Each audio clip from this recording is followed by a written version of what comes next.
በኤፍራታ በኩል በኤፍራታ የዓለም መድኃኒት ተወለደ ጌታ ተወለደ ጌታ በኤፍራታ በኩል በኤፍራታ የዓለም መድኃኒት ተወለደ ጌታ ተወለደ። እንኳን ለጌታችን ለመድኃኒታችን ለኢየሱስ ክርስቶስ የልደት በዓል አደረሳችሁ። እንግዲህ በፋና ሚዲያ ኮርፖሬሽን ፋና ፖድካስት ልዩ የበዓል ዝግጅት ላይ ነው የምንገኘው። እዚህ እንደምታያቸው አምሮባቸው የቆሙት እነማን ናቸው ማለታቸው አይቀርም። የቅዱስ ያሬድ ዘማሪያን ማህበር አባላት ናቸው። እያንዳንዳቸው ቢያንስ አንዳንድ የመዝሙር አልበም እንዳላቸው ሰምቻለሁ። ከዚያ በላይ ብዙ አላቸው ማለት ነው። እንግዲህ ከ80ዎቹ መጨረሻ ጀምሮ እስከ ዛሬ ድረስ ዝማሬዎችን እያሰሙ ያሉ ዘማሪያን ናቸው። አሁን ደግሞ በህብረት ሆነው የተለያዩ ዝማሬዎችን ሊያሰሙን እዚህ መጥቷል። በተለይ ደግሞ የልደቱን በዓል የተመለከቱ ዝማሬዎችን ልንሰማ ነው።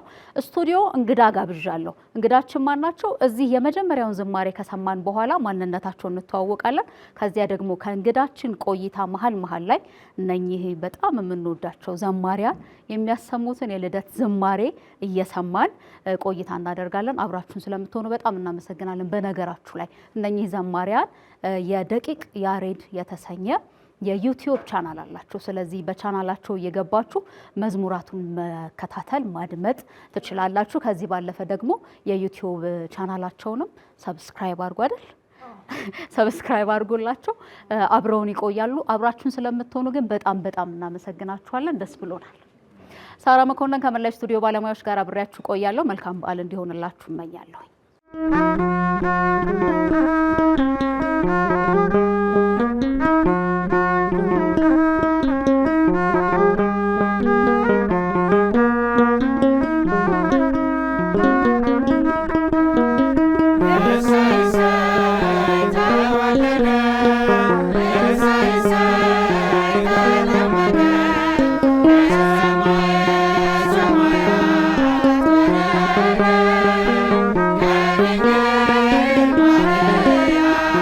Yeah.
ስለ ኢየሱስ ክርስቶስ የልደት በዓል እና ሌሎች ሀሳቦችን እያነሳን ነው ቆይታ የምናደርገው።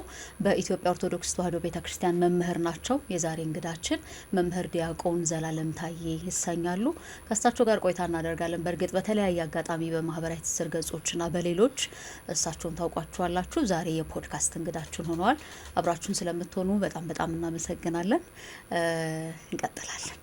በጣም አመሰግናለሁ። እንኳን ደህና መጡ። ደግሞ እንኳን አደረሰዎት ብያለሁ። እንኳን ደህና ቆየሽኝ። እንኳን አብሮ አደረሰን። ስለተገናኘን በጣም ደስ ብሎኛል። አዎ በጣም እኔም ደስ ብሎኛል። ከብዙ ጊዜ በኋላ ነው። እግዚአብሔር ይመስገን። እንግዲህ አሜን። እሺ እንግዲህ ልደት እያከበርን ነው ዛሬ። ለየት ያለ ስሜት አለው አይደል? እንኳን የኢየሱስ ክርስቶስ የልደት እለት ሆኖ የሰውም ልደት ሲሆን እንዲው ለየት ያለ ስሜት ይሰማል። እውነት ነው።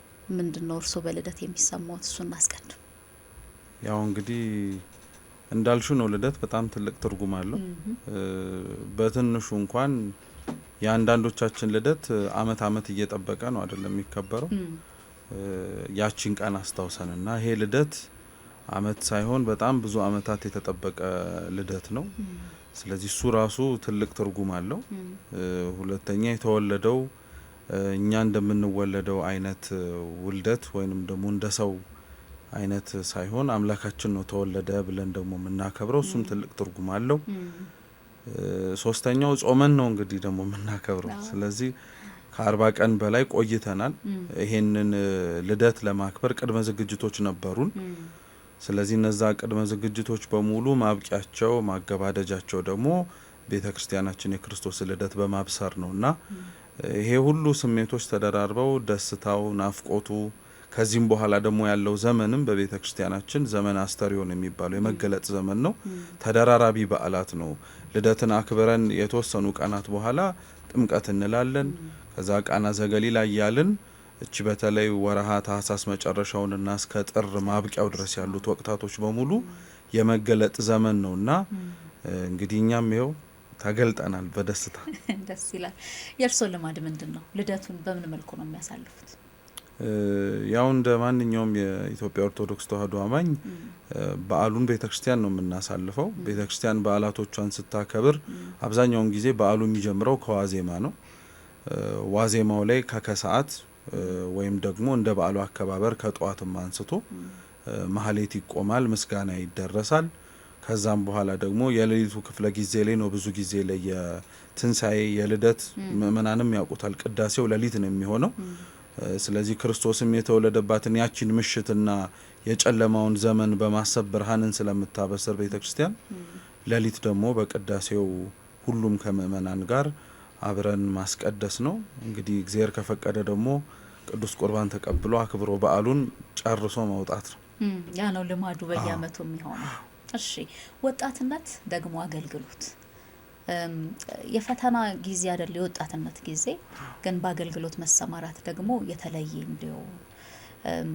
እንዲህ ትኩረት እንድናረግበትም እንዴት ቻሉት? እንዴት ሆነላቸው? ታድለውም የሚያስብል ይሄ መንፈሳዊ ቀናቱም ይኖራል ብዬ አስባለሁ። ወጣትነትና አገልግሎት በእርሱ አንደበት ያው በእርግጥ እውነት ነው። ወጣትነት ሲሆን ትኩረት ተሰጥቶ ሰው መነጋገር ያደርገዋል እንጂ በየትኛውም እድሜ ክልል አገልግሎት ቀላል አይደለም። ልጅ ሲኮን ቤተክርስቲያን ውስጥ ማስተዋል የለም ይባላል። ወጣት ሲኮን ችኩልነት አለ ይባላል። ትንሽ ጎልማሳ ሲኮን ደግሞ ፍጥነት የለም ይባላል። ያንድ ሰው ሲያረጅ ደግሞ በቃ ሙሉ በሙሉ ጡረተኛ ነው የሚባለው። ስለዚህ ሁሉም እንከን አለው ብናስበበት ምንም ይሄ ቀላል የሚባል ጊዜ የለው። ግን ወጣት ሲኮን ግን በተለየ መልኩ ትኩረት የሚሰጠው ለምንድን ነው? በዛ ጊዜ ላይ ብዙ ሰው ሀሳቡን ሊከፍልበት የሚችል ነገር አለ። በዚህ በኩል መንፈሳዊ ሕይወቱ ሁሉም ሰው ያሳስበዋል። ያው ብዙሃኑ ብንልም ማለት ነው። በአንድ በኩል ደግሞ ወጣት ነው፣ ቆሞ የማይጠብቀው በጣም ብዙ ነገሮች አሉ።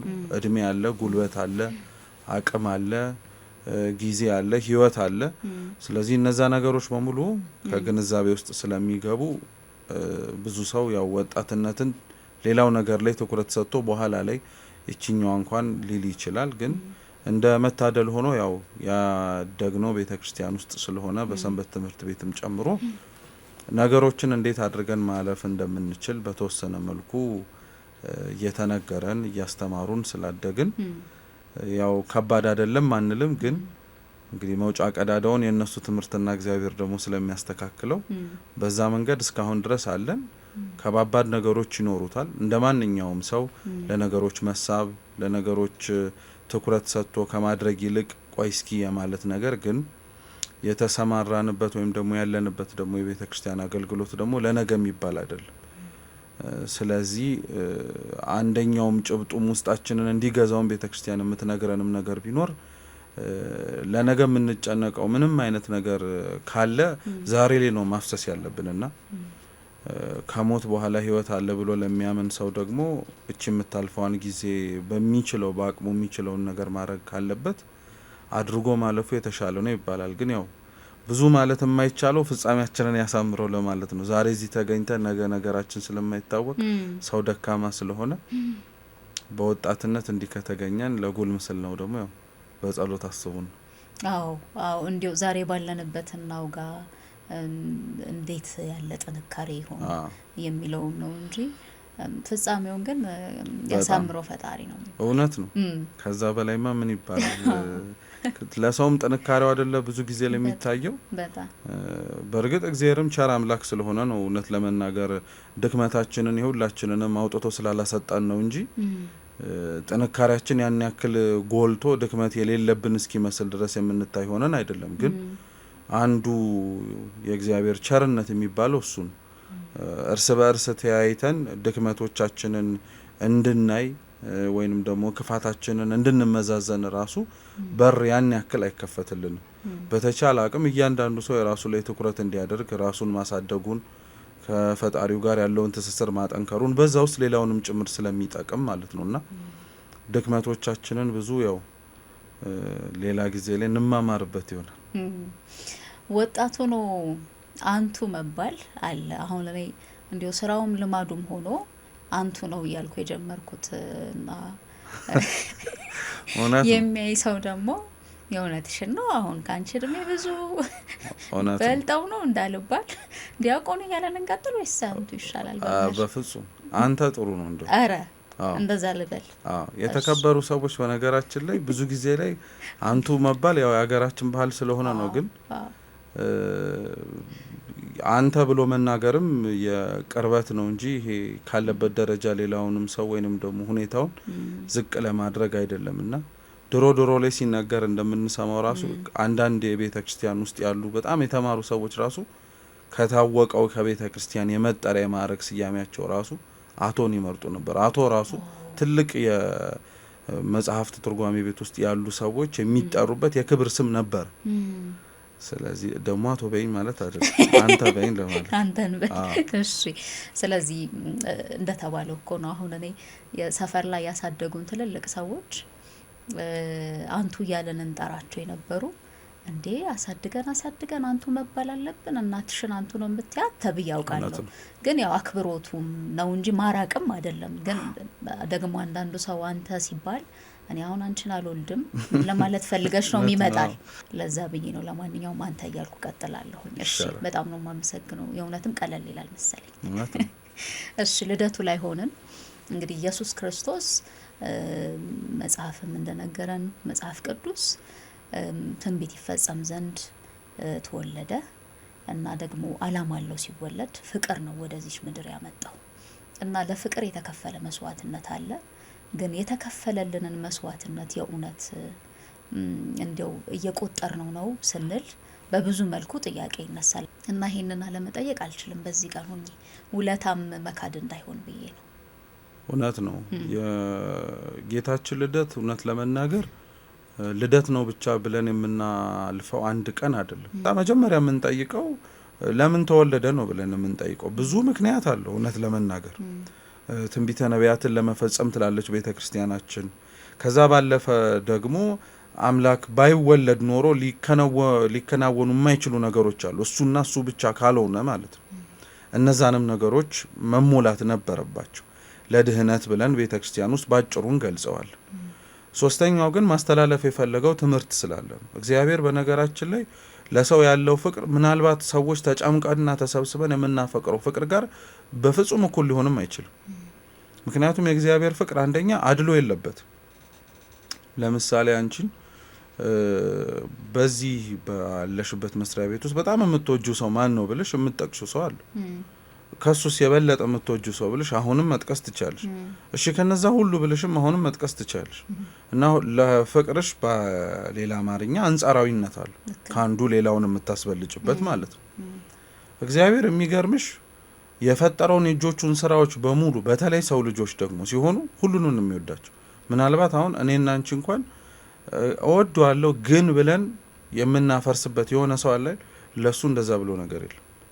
ምናልባት እንዲያውም አንድ ሊቅ ሲናገር አንቺን በሚወድበት ልክ ራሱ እኔን አይወደኝ፣ ግን ደግሞ ያው እኔንም በሚወደኝ አንቺንም አይወድሽ። የፍቅሩ መጀመሪያም መጨረሻም እያንዳንዱ ሰው እና ሰው እንደዛ መውደድ አይችልም።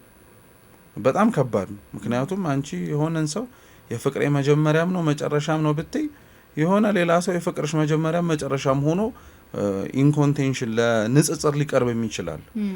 እና እግዚአብሔር ሁሉንም ሰው ነው የሚወደው፣ ሁሉንም ሰው ነው ደግሞም ጭምር የሚያፈቅር። እና ያ ፍቅሩ ብዙ ነገሮችን ዋጋ ያስከፍሎታል። አንዱ ዋጋ ያስከፈለው ከሰማይ ከነበረበት ቦታ መውረዱ እና ቤተክርስቲያናችንም ስታስተምርም የምትለው የክርስቶስን መወለድ ምክንያት አድርጋ ኃያል ወልድን ፍቅር ከዙፋኑ ሳበው ነው የምትለው። ብላም አታቆምም፣ እስከ ሞትም ድረስ ደግሞ አደረሰው ትላለች። መወለድ ብቻ አይደለም፣ በኋላ ደግሞ ሞተ ከሙታን መካከል ተነሳ የምንለው በዓል ስናከብር ስቅለትና ትንሣኤ መልሰን ስለ ፍቅር ነው የምናነሳው። እና የነገሮች ሁሉ መጀመሪያው ፍቅር ነው፣ የነገሮች ሁሉ መጨረሻ ብለን በኋላ የምናከብረውን በዓል መደምደሚያው ፍቅር ነው። እና ክርስቶስ መጀመሪያውኑም ሲወለድ ሊያስተምረንና ሊያሳየን የፈለገውን የመጀመሪያው መልእክት ፍቅር ነበር። እና በዚህም በበዓሉ ወቅትም የሚመላለሱ ወይንም ደግሞ በዓሉን ለማክበርም ጭምር የሚሰባሰቡ ምእመናንንም ቤተ ክርስቲያን ስለ ፍቅር በጣም ተደጋጋሚ ትናገራለች። ሌሊት ከቅዳሴው ሰዓት በፊት ማህሌት አለ፣ በዛም እንድንገኝ እንደረጋለን። ለሰው በጣም የሚወደው ነገር ማታ ምን ይመስልሻል? እንቅልፍ ነው የሚሆነው። በቃ እንቅልፍሽን እንኳን መስዋዕት አድርገሽ ነው የምትመጪው አይደል? ስለ ፍቅር ነው እንጂ የምትወጂው ሰው ባይሆን የራሱ ጉዳይ ብለሽ ነው የምትተኝ።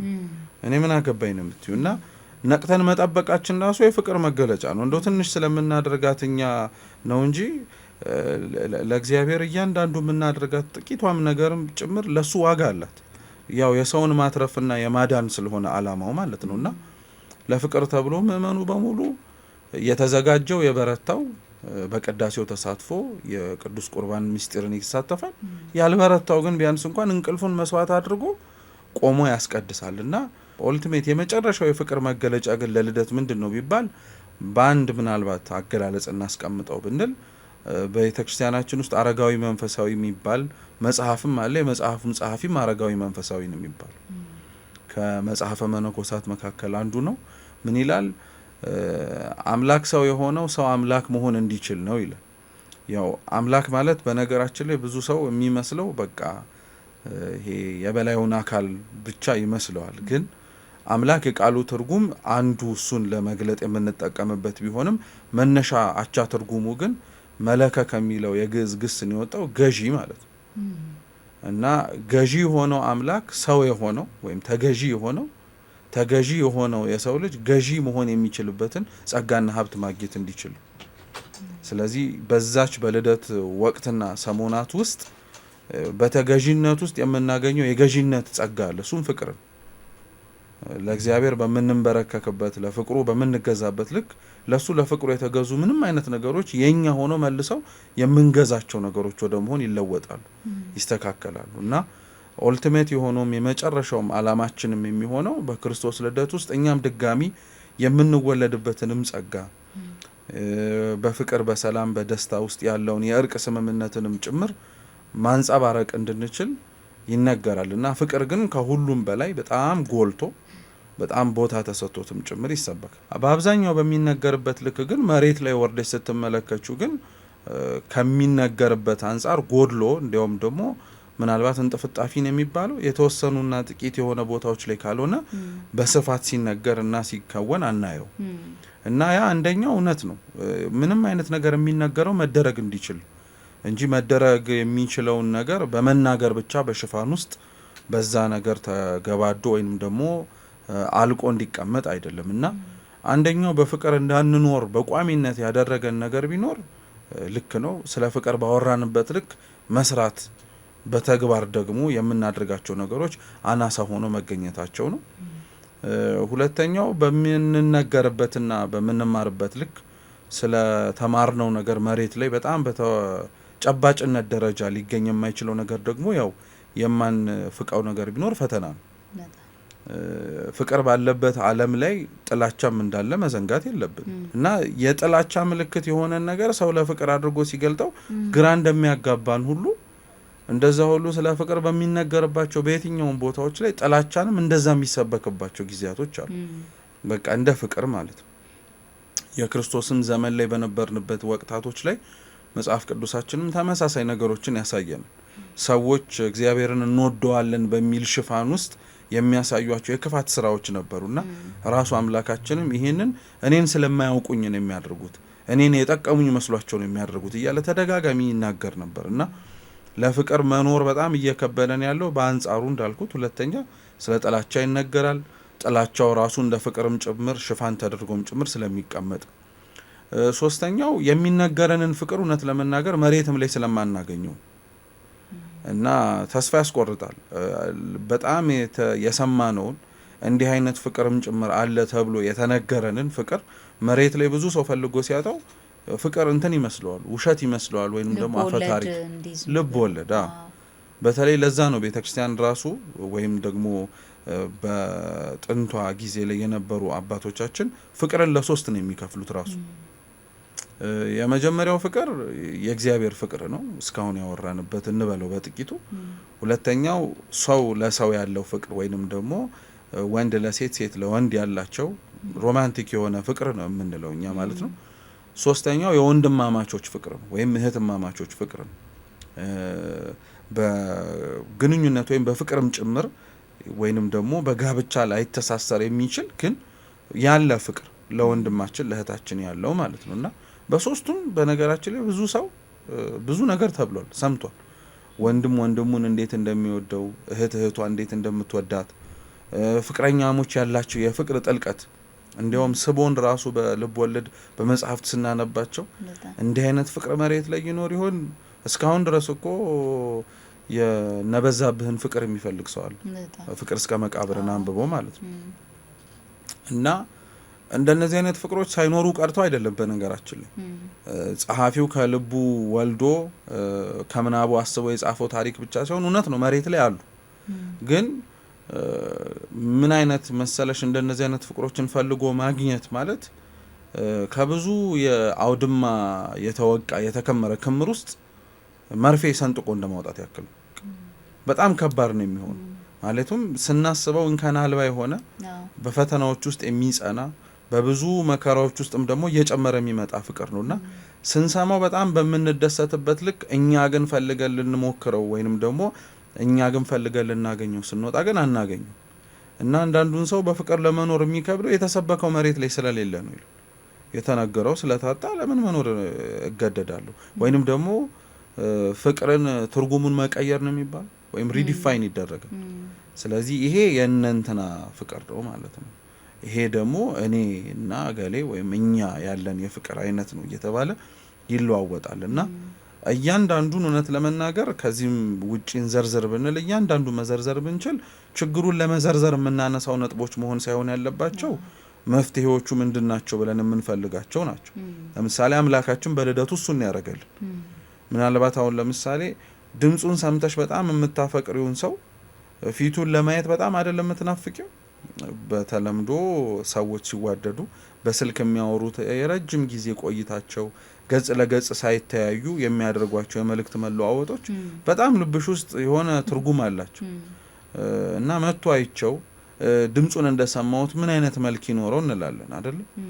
እና ያንን ናፍቆታችንን ሊያስታግስልን የሚችለው ያገነጋገር ነው ሰው ፊት ለፊት ሲቆም በቃ ለካ እውነትም የሰማሁት ይሄን ነው የናፈኩት ይሄን ነው ያስብላል። ክርስቶስ ይሄን አድርጎልን እስከሚወለድ ድረስ ድምጹን ብቻ ነበር ስንሰማው ነበር። ለመረጣቸው ለነቢያቱ በአንድም ይሁን በሌላ መንገድ ራሱን ለሕዝቡ መግለጥ ስላለበትም ጭምር ተስፋ ቆርጠን እንዳንጠፋ ያደርግልን ነበር። በመጨረሻ ግን ራሱ ነው የተገለጠው በቃ እና የእውነትም ይሄ ምናባችን ላይ ሊሆን አይችልም የምንለውን ፍቅር እግዚአብሔር ሆኖ አሳይቶናል። ይሄ ተናግሮን አልቀረም፣ እንደሚወደን በቃል ብቻ ሳይሆን በተግባር አሳይቶናል። እኛ በጠላ ነው ወይንም ደግሞ ለሱ መውደድ ግብረ መልስ ሊሆን በማይችል መልኩ በጣም ባጎደልናቸው ብዙ ነገሮች ውስጥ እሱ ግን ያልዋዠቀ ፍቅር አሳይቶናል።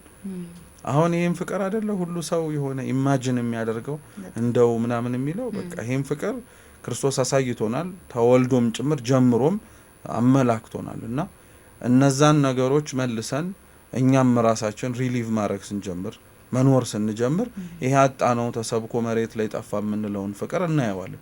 ከሌላም ሰውም የሚጠበቅ አይደለም። እውነት ለመናገር በራሳችንን ማድረግ ያለብን። አዎ አንቺ ስለ መውደድ ወይንም ደግሞ ስለ ፍቅር በምታስቢው ልክ ሌላ ሰው መጥቶ ያንን እንዲሆንልሽ የምትጠብቂ ከሆነ በጣም ከባድ ነው። መጀመሪያ አንቺ ነሽ መሆን ያለብሽ። መጀመሪያ አንቺ ነሽ ያንን ሁኔታ ሆነሽ መገኘት ያለብሽ። ከዛ በኋላ ሌላውንም ጭምር ሁኑ ስትይ ራሱ አያሳፍር። ግን አብዛኞቻችን እኛ ባልወደን ነው ባላፈቀር ነው ዋጋ ልንከፍልለት በማንችለው ልክ ነው ለምን አልተከፈለም ለምን እንደዚህ አልሆነም እያልን ቅሬታም ይሆን አስተያየትም የምንሰጠውና እግዚአብሔር ሐሳብም አስተያየትም ለመስጠት ያምርበታል የምንለው መደረግ ያለበትን ነገር በሙሉ አድርጓልና ከኛ መካከል ፍቅር ጠፋ ቢልም ከኛ መካከል እንደነገርኳችሁ እየኖራችሁ አይደለም ቢልም እሱ ሆኖ አሳይቶናልና ያ መሬት ላይ ካለው ሁኔታ እንደዚህ አድርገን ማየት እንችላለን። ልክ ነው። አንዳንዴ ከሰው እንጠብቃለን ያሰው አድርጎ እንዲያሳየን አሁን እንዳልከው፣ ግን እኛስ ምሳሌ ብንሆን ምን አለበት ማለት እኔ የመውደድን ጥግ ከተማርኩት ካየሁት ባደርገው እንትን ስለማንፈልግ ይመስለኛል። እንዲያው የኔ ድምዳሜ እንዳይሆን እንቅፋቱን ማለፍ አንፈልግም፣ መታገል አንፈልግም።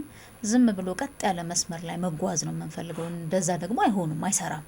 ምክንያቱም ከተለያየ አስተዳደግ ከተለያየ ቦታ ከተለያየ ሁኔታ የመጣ ሁለት ሰው አንድ ላይ ነው የሚሆንበትና በዛ ውስጥ የሚከፈለውን እየከፈሉ ማለፍ ብዙዎቻችን አንፈላ። አይ ድሮ ፍቅር እኮ ድሮ ቀረ፣ ድሮ ፊልም ላይ ቀረ፣ መጽሐፍ ላይ ቀረ ብለን በድፍረት እንድንናገር ያደርገናልና እንደተባለው አሉ ተደብቀው ህይወታቸውን የሚኖሩ በደንብ እያጣጣሙት ያሉ ብዙ ሰዎች አሉ። እኛ ግን አድርገን ደግሞ ለሌሎች ምሳሌ መሆን ብንችል የሚለው በደንብ በዚህ ዕለት ደግሞ በደንብ በትክክል የሚመጣ ሀሳብ ይመስለኛል። እውነት ነው። ከዚህም በላይ ምናልባት አንቺ ካልሹ በላይ ራሱ በእንደዚህ አይነት መልኩ ራሱ ሊገለጥ አይችልም። በቃ እንደዚሁ ነው መሆንም ያለበት። ማን ቀጥ ያለ ፍቅር የማይጠላል እንዴ? የለም። ማንም እኮ የለም። አልጋ ባልጋ የሆነ ምንም ዋጋ ማትከፊበት ጠዋት እየተነሳሽ እንደምን አደርክ የምትባባይበት ፍቅር እኮ ማንም አይጠላም። ያ የለም እያልን ሳይሆን እንዳልሹ ግን ውስጡ መንገዱ ላይ ግን መሰናክሎችና ያንን ዋጋ የተከፈለለትንና መሰጠትም አለበት የምንለውን ፍቅር ግን ሊያሳጡን የሚችሉ ደግሞ ብዙ ፈተናዎች አሉ እና አንዱም ራሱ ፍቅሩን እንዲጨምር የሚያደርገው እነዛ መሰናክሎች ናቸው። እና የሚገርምሽ ክርስቶስ ይበልጥ እኛን እንዴት እንደሚወደን ያሳየን እኛ ጥላቻንና ፈተና ባበዛንበት ልክ ነው። ማለት በጣም መሰናክል ሆነንበት ረንደው በሚያስብል አይነት ሁኔታ ውስጥ የሚያሳየን ፍቅር በጣም የሚገርም አይነት ነበርና እንዲያውም የኛ የቤተክርስቲያናችን መምህራን በእርግጥ ልደት ላይ ብንሆንም ያው ጉዳዩ ስለ ፍቅር ስለሆነ እንደው ለማንሳት ያክል ጌታችን መከራ ሲቀበል በመስቀል ላይ አንዱ የተቀበለው መከራ ያው በሚስማር መቸንከር ነውና ያ መምህር ምን ይላል መሰለሽ? ከሚስማሩ በላይ ክርስቶስን ሲወጋ ያመመው የሚወጉት ሰዎች ልብን ጭካኔያቸው ማለት ነው። እና ያ ያመመው ግን ሚስማሩን ከመቸንከር አልፈልግም እንዳላለው ሁሉ የነሱ የጥላቻቸው ልክ የሱን የፍቅሩን መጠን ሊያደበዘዘው አልቻለበት። ማን ቀጥ ያለ ፍቅር የሚጠላል ያልኩሽ ለዛ ነው። እንደወደዱት ቢወዳቸው እንዳከበሩት ቢያከብራቸው እንደኖረላቸው ቢኖሩለት በጣም ደስ ይል ነበር። ግን ያ አንዱ መሰናክል ሊሆን ስለሚችል እነዛን መሰናክሎች ለተመናገር ከሰው አቅምም በላይ የእግዚአብሔር ረዳትነት ጭምር ስለሚያስፈልግ ቤተክርስቲያናችንም ትናገራለች። እግዚአብሔር ያበርታችሁ የምትለው በነገራችን ላይ ወድ አይደለም እንዲሁ ንግግር ለማሳመርም አይደለም። እና ይሄ አምላካዊ የሆነ ብርታትና ጥንካሬ ካልታደለበት በቀር እኛ የምናወራው ፍቅር ፈተና ላይ ሆኖ መሬት ላይ ሲቀርብ ግን እንደዛ ሆኖ አይገኝ ዋጋ በደንብ አድርጎ ያስከፍላልና በሌላም ማንሳት እንችላለን። ለምሳሌ ሰው ትሁት ይሁን ይባላል። ትሁት ሆኖ ሰው ታዛዥ ካልሆነ ምን ዋጋ አለው? አይሆንማ። የትህትና መኖሩ የሚታወቀው እኮ በነገራችን ላይ በታዛዥነት አይደለ? ስለዚህ አብረው የሚሄዱ ነገሮች አሉና በፍቅርም በምንነገርበትና ይሄ መሬት ላይ ግን ስንሆን እንዳልሽው በጣም ብዙ ምስቅልቅሎችን የምናየው ከፍቅር ጋር አብረው መተሳሰርና አብረው መሄድ ያለባቸው ነገሮችንም ጭምር መስራት ላይ በደንብ ትኩረት ስላላደረግን ወይንም ደግሞ ትኩረት በተደረገበትም ልክ ለኛ የተስማማንን ስለምንመርጥ እንደ ሁኔታው እንሆናለን። ሰው በጣም አዳፕተብል ነው። እንደ ቦታው መምሰል የሚችል ፍጥረት ቢኖር ምናልባት እኛ ያው ሌላ እንስሳ ነው የምንጠራው። እንደው ምንድናት እቺ ስስት ነው የሚባል ስስት ቦታዋን ትመስላለች። ቀለሟን ምኗን በደንብ መለዋወጥ ትችላለች። እና ሰው ስስት ነው ባንልም ግን ቦታውን ግን በደንብ አድርጎ መምሰል ይችላል። ለሚጠላው በጣም ጠልቶ ማሳየት ይችላል። ለሚወደው ወዶ መገኘት ይችላል። ለታገሰው ታግሶ መገኘት ይችላል። ይሄ በነገራችን ላይ በጣም እኮ ከባድ ነገር እኮ ነው። የትኛው ነው አቋሙ ራሱ? የትኛው ነው እሱ ማንነቱ? ቦታው ነው እሱን እየሰራው ያለው እንጂ እሱ አይደለም ቦታዎቹን እያስተካከላቸውና መሆን እንዳለባቸውም ጭምር ቅርጽ እያስያዛቸው ያለው እና ያ በጣም አደገኛ ነው። የምናገኛቸውን ቦታዎች መስለን እንኑር ካለን ነገ ቦታዎቹ የማይሆኑ ከሆኑ ሰዎቹም የማይሆኑ ሆኖ ነው የሚቀጥሉት። እና ሰዎቹ ግን መልካምና በቦታዎች የማይለዋወጡ ግን ከሆነ የፈረሰ ቦታ ላይ እንኳን ብትወስዳቸው መስራትና መገንባት ይችላሉ። እና ሰው በጣም አደገኛ ፍጥረት ነው። ሲፈርስ ምንም ነገር እንዲቆም አይፈልግም። እሱ ሲፈርስ ውስጡ የፈረሰ ሰው ምንም ነገር መቆም አይፈልግም። ምንም ነገር ቆሞ ማየት አይፈልግም። ወይም የሚያቆመው ነገር የሚያፈርስ ነገር ነው። እኔ ከሞትኩ አይነት እንደተባለው ታሪክ ነው የሚሆነው። እንደዚህ አይነት ሰው ነው የሚሆነው እና በጣም አደገኛ ነው። ብዙ ጊዜ ላይ ለዛ ነው ተደጋጋሚ በእንደዚህ አይነት ወቅታቶችም ወይም ምቹ በሆኑ ጊዜያቶች ላይ ውለታ እየተባለ ተደጋጋሚ የሚነገረው እንደው ለማሰልቸትና ሰውን ለማድከም እኮ አይደለም። በነገራችን ተደጋጋሚ ግን የሚነገረው ለምንድነው? ትኩረት ስላልሰጠ ነው። ምክንያቱም እንዳልኩት አብረው መሄድ ያለባቸው በጣም ብዙ ነገሮችን መሄድ የማይችሉ መስሎን እኛ አለያይተን ገነጣጥለናቸዋል። ፍቅር እንዳልኩሽ ከትዕግስት ጋር አይሄድም። ትህትና ከታዛዥነት ጋር አይደለም። በጎነት ከቁጠባ ጋር አይሄድም። እና ግራ እንጋባለን። በቃ የማይጋጨውን እናጋጫለን። ተስማምቶ መሄድ ያሉባቸውንም ነገሮችንም ጭምር በትንተናቸውን ለይተን ሁሉም በየሆኑ መስኮችና ሁሉም በየሆኑ ደረጃዎች ብቻ ማደግ እንዲችሉ እንዲደረጉ እናደርጋለን። እና ያ እውነት ለመናገር አሁን እንደዚህ ዋጋ አስከፍሎናል ወይንም ደግሞ እያንዳንዳችን መጣል የሚገባንን የፍቅር ጠጠር ከፋት እያደረግን የማይሆን ነገር ውስጥ ገንብተናል ካልን ይሄማ ምናልባት መጀመሪያው ሊሆን ይችላል እንጂ ደግሞ የሚገርምሽ እንደዚህ አዋተን የገባና የጣልናት እያንዳንዷ ጠጠር ስትጣል እንደነበረችው አትሆንም ስትገነባ። ጠጠር እኮ ሲሰበሰብ ትልቅ ድንጋይ ነው የሚሆነው እና ለማፍረስ የጣልሻትን ጠጠር ጉልበት አይደለም የምታወጫት፣ ከዛ እጥፍ የሆነ ለመናድ የሚያስችል ጉልበት ነው የሚጠይቀው። እና ጥቂት የሚመስሉን ለኛ ምንም አይነት ምን ሊሆን ይችላል ብለን የምንሰጣቸው እያንዳንዷ ነገሮች ነገ ላይ ስህተት መሆናቸውን አውቀን ወይ ትኩረት ሰጥተን እስኪ እናረማቸው ብንል እንዳጠፋናቸው ያክል ቀላል አይደሉም። እና ብዙ ነገሮችም እንደዛው ናቸው። ይሄ በተለይ ደግሞ አጥፊ የሆኑ ነገሮች ሲሰሩ በጣም ቀላል ናቸው። ጊዜ አይፈልጉም ምን በለው ወይ ያው ከመገንባቱ አንጻር ስንወስደው ጊዜ አይፈልጉም። እኔ እናንቻውን ለምሳሌ ለመጣላት ሰፊ ርዕሰ ጉዳይ ማንሳት አይጠበቅብንም። በቃ መጣላት እንችላለን። በአንድ ቋንቋ ተጣልቼሻለሁ ብትይ በቃ ተጣላን እኮ። ግን እንዋደድ ተባብለን ግን በጣም እንደዚህ አይነት ነገሮች ትኩረት እንስጥ ግን ካለን ጥያቄው ራሱ ብዛቱ ለምን ወደድሽኝ? እንዴት ወደድሽኝ? ምኔን ሌላ ውስጠ ነገር ያየሽው ነገር አለ ምናምን እንባባላለን። እና ተመልከች እንግዲህ ተጠላልተን ብዙ ነገሮችን ከምረናቸው በኋላ ላይ ለመናድ በጣም እንዳልኩት ትልቅና ብዙ ቦታ ይወስዱብናል። በአንጻሩ ደግሞ ለማጥፋትና ለማውደም ደግሞ በጣም ጥቂት ኤፈርትለስ የሆነ በቃ ጥቂት ነገሮችን ጣል ጣል በማድረግም ጭምር ይደረጋልና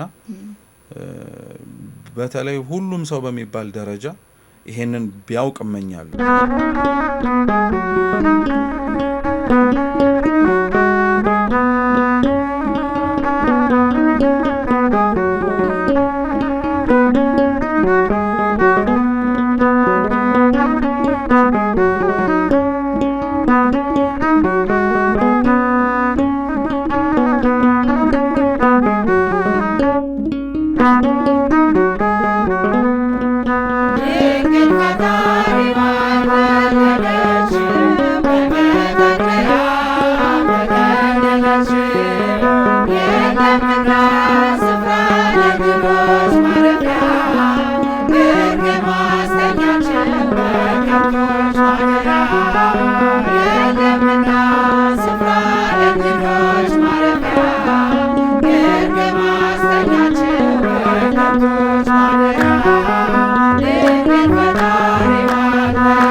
Safra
በዚህ ዕለት ደግሞ ደጋግመን የምንሰማው አንዱ ስም ስለ ሰብአ ሰገል ነው። ደጋግመን እንሰማለን። የጥበብ ሰዎች ይባላሉ። ጥበብ አለ። ደግሞ በጣም የሚያስደንቀኝ ትዕግስት አለ። በትዕግስት ውስጥ እንግዲህ መጠበቅ አለ። ይመጣል፣ ይወለዳል የሚለውን ነገር በጣም ረዥም ዓመት መጠበቅ፣ ከዛ ለዛ ደግሞ ጉዞ መጀመር እስኪያገኙት ድረስ ብዙ ውጣ ውረድም ነበረበትና ከነሱ ደግሞ ምንድነው የምንወስደው? በነገራችን ላይ ሰብአ ሰገል ብዙ ጊዜ ላይ የተወሰኑ ሰዎች ካልሆኑ ስለነሱ ስጦታ ማቅረብ ካልሆነ በቀር ብዙም ትኩረት አይሰጣቸውም። ግን አንዳንድ መምህራን ሊቃውንተ ቤተ ክርስቲያን ግን በደንብ ትኩረት ሰጥተው ሰብአ ሰገል መገኘታቸው ጀምሮ በደንብ ትኩረት ይሰጣሉ። ያ የተነሳበት ምክንያት በጌታችን ልደት ውስጥ የተደረጉ ምንም አይነት እንዳልኩት ትኩረት የማንሰጣቸው ወይም ደግሞ ሆነ ብለን ዝም ብለን አቀለን የምናልፋቸው ነገሮች አይደሉም። የእናቱ በድንግልና ጸንሳ በድንግልና ከመውለዷ ትልቁ ምልክትና ተአምር ጀምሮ የሰማይ መላእክት መውረዳቸው፣ የምድር እረኞች መጠጋታቸው፣ የተወለደበት ግርግም ቦታ መሆኑ ወይም የከብቶች በረት መሆኑ፣ እነዚህ ሁሉ ራሳቸውን ችለው የሚያስተላልፏቸው ትምህርቶች አሉ። ከነዛ ውስጥም ሰብአ ሰገል የልደቱ አንድ አካል ስለሆኑ ስጦታ ሰጥተው ብቻ ነው ሄዱት ብሎ ነገሩን አቅሎ ማለፍ ጉዳዩም ላይ የተሰጠበትን ትኩረት ካለማወቅ ሊመጣ ይችላል። ሰብአ ሰገል መጽሐፍ ቅዱስ ላይ ከሚጠሩባቸው የመጠሪያ ስያሜዎች መካከል አንዱ ናቸው።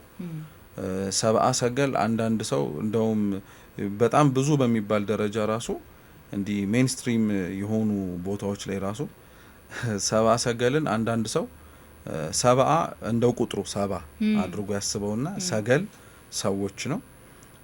ሰብአ ሰገል የጥበብ ሰዎች የሚለውን ቀጥተኛ ትርጉም ሰባ ሰዎች ብሎ ይተረጉማል። ግን አይደለም። ሰብአ ራሱ ሲጻፍ ሰዎች የሚለውን ለመወከል ነው። ሰገል ጥበብ ነው። ሰብአ ሰገል የጥበብ ሰዎች በሚለው ነው የሚተረጎመው። እነዚህ የጥበብ ሰዎች በተለያዩ በክፍላተ ዓለም ላይ ባሉ በክርስትና እምነት ውስጥ ባሉ አሃት አብያተ ክርስቲያናትም መኖራቸው ይታመናል፣ ነበሩም ጭምር ይባላል። ሰብአ ሰገል በስም ደረጃ በኢትዮጵያ ደረጃ ሶስቱን በሚባል የሚታወቁት ማንቱሲማር፣ በዳዲስፋና ሚልኩ ይባላሉ። ሶስቱም ሰዎች በዕብራይስጥም በግሪክም በአርማይክም የተለያየ ስያሜ ያላቸው እንደየቦታው ማለት ነው። ነገር ግን እነዚህ ሶስት ሰዎች በሀገራችን በዚህ መጠሪያ ይጠራሉ። የተነሱባቸው ቦታዎች ደግሞ ሲባሉ አውሮፓ፣ እስያ፣ አፍሪካ ይባላሉ። ወክለዋቸው የሄዱባቸው ቦታዎች ማለት ነው። መጽሐፍቶቻችን እንደሚያስረዱት የጌታችን የልደት ቀን ላይ የደረሱት ሶስት ነገስታት ናቸው እንጂ ሲነሱ በጣም ብዙ ነገስታት ሆነው ነበር የመጡት የነበር።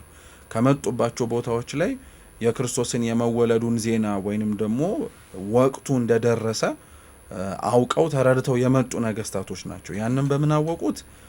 የጌታችን ልደት ጋር ምልክት ተደርገው ከሚጠሩት ነገሮች መካከል አንዱ የክርስቶስ ልደት ያመላከተው ኮከብ ነው። ስለዚህ የኮከቡ ምልክት የክርስቶስን ልደት እንደሚያበስርና እንደሚናገር ስለሚያውቁ ባሉባቸው ቦታዎች ላይ ነው የመጡትና የመጡባቸው ጊዜያቶች ላይ ወይንም ደግሞ ወቅታቶች ላይ በጣም ረጅም ጉዞ ነው የሚያደርጉት። አሁን እንደምናስበው ምናልባት የሰዓታት ጉዞ ወይም የቀናትን በለው በአየር መንገድ ደግሞ ሲሆን እንደዛ አይደለም። በእግር ነው የሚጓዙት ወይንም ደግሞ በመጓጓዣ እንስሳቶችና የአመታት ጉዞ ነው እና ለአመታት አንቺ ኮከብ እያየሽ ትሄጃለሽ እንዴ? የሆነ እኮ ውስጥሽ የሆነ ነገር ሊመጣ ይችላል ማለት እስከመቼ ይሄ ኮከብ የት ነው የሚያበቃው? እና በሰብአ ሰገል ውስጥ አንዱ የምንማረው የተወለደውን የአይሁድ ንጉስ ክርስቶስን እስከምናገኘው ድረስ እንዴት ረፍት አልባ እንደምንሆን ይሄ መባዘኑ መቃተቱ መፈለጉ እንዳለ ነው። እና እነዚህ ነገስታት እነዚህን የያዟቸውን ስጦታዎች ይዘው በዚህ መንገድ ነው ወደ ጌታችን ኢየሱስ ክርስቶስ ታሪክ ውስጥ የገቡት የምንለው። ከገቡ በኋላ ያው ጌታችን የተወለደበትን ቦታ መፈለግ ነው የጀመሩት። ይሁዳም ገብተው በቤተልሔም እንደሚወለድ በነቢያት መጽሐፍ እንደተጻፈ ተነግሯል። እውነት ነው። ቤተክርስቲያንም አንዱ ቅድም እንዳልነው የክርስቶስ ልደት ለትንቢቱ ፍጻሜ ምክንያት አድርጋ ስለምትናገረው በዛ ምክንያት እንደተነገረ ተነገራቸው። አሁንም ቦታ ነው የፈለጉት። ያ ኮከብ ክርስቶስ የተወለደበት ቦታ ላይ እንዳለ ሲያመላክታቸው ገብተው መጀመሪያ ሰገዱለት። ከዛ በኋላ እጅ መንሻቸውን ደግሞ ከፍተው ሰጡት ይላል እና በጣም ኦርደሩ ራሱ በጣም ነው የሚገርም። እንደ አመጣጣቸው ያው ስጦታ ይዘው እንደመጡ ሰው ሰጥተው እንግዲህ ብለው አልሄዱ። መጀመሪያ ሰግደው ከዛ በኋላ ነው ስጦታ የሰጡት እና ሰው መጀመሪያ ለሚሰጠው ምንም አይነት ስጦታ ቀድመ ስጦታ አለ፣ እሱም አክብሮት ነው። አሁን እኔ የሆነ ስጦታ ዛሬ ይዤልሽ መጥቼ እንኪ ብዬ ብሰጥሽ ባልሰጥሽ ይሻላል። ወይም ሰጥቼሽም ተቀብለሽኝም መስጠቱን ሰጠኝ ግን ምን ሆኖ ነው እንደዚህ የሚመናጨቀው? ምን አለ ይሄው በጣም አመሰግናለሁ መልካም በዓል ይለኝ ትያለሽ። እና አክብሮታቸው በጣም ይገርማል። አንደኛ የሰገዱትና አክብረውት የተንበረከኩት ለሆነ ልጅ ነው። አንቺ አራስ ስትጠይቂ እኮ ለምትገቢበት ቤት ዳይፐር ታስገቢያለሽ እንጂ ሰግደሽ ዳይፐር አትጠጪም። ማን ምን ይሁን በምን አውቀሽ? እነሱ ግን አውቀውታል። የተወለደው የአይሁድ ንጉስ የዓለምና የሰማይ ንጉስ እንደሆነ ተረድተዋል። እና ለአንድ ሕፃን ሰግደው ከዛ በኋላ ደግሞ ያቀረቡትን መባቸውን ይዘው ቀረቡ። የሰጡት ወርቅ፣ ዕጣን፣ ከርቤ ነው። ወርቅ ለንግስናው፣ ከርቤ በኋላ ላይ ለሚቀበለው ሕማምና ሞቱ ለኛ፣ እንዲሁም ደግሞ ዕጣን ደግሞ ለዘላለማዊ ክህነቱ ምሳሌ እንዲሆን ብለው ሰጡት።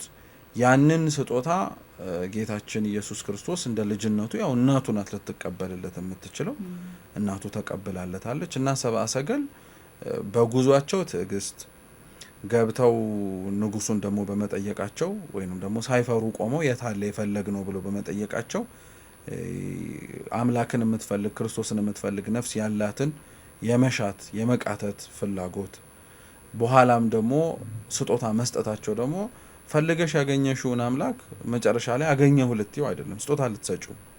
እና መጽሐፍ ቅዱሳችንም ላይ አለ ምን ይላል? ለእግዚአብሔር የሚቀርበው ትልቁ ስጦታ እንዲሁ የሚቀርቡ ቁስ ነገሮች ብቻ እንዳልሆኑ ትኩረት እንዲሰጠው እዚህ መዝሙረ ዳዊት መዝሙር 50 ላይ መስዋዕትንስ ብትወድ በሰጠው ነበር፣ ግን ለእግዚአብሔር የሚቃጠል መስዋዕት ምኑ ነው ይላል። ምኑ ነው ማለት አይቀርብ ለማለት አይደለም። ከዛ ይቀጥልና ለእግዚአብሔር የሚቀርበው መስዋዕት የተሰበረ ልብ ነው ይላል።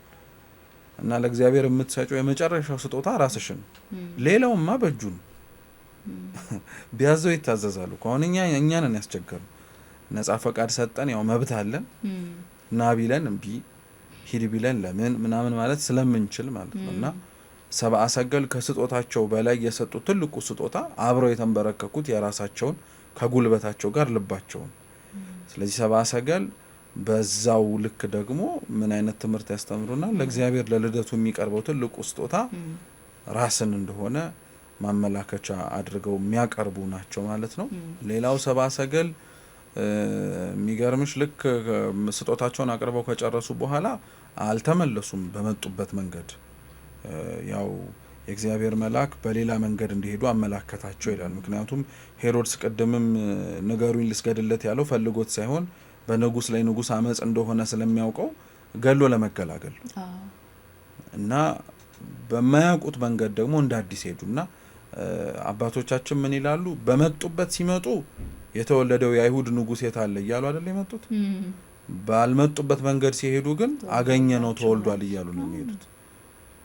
ስለዚህ ሰብአ ሰገል ስብከትንም ጭምር አስተምረው ነው።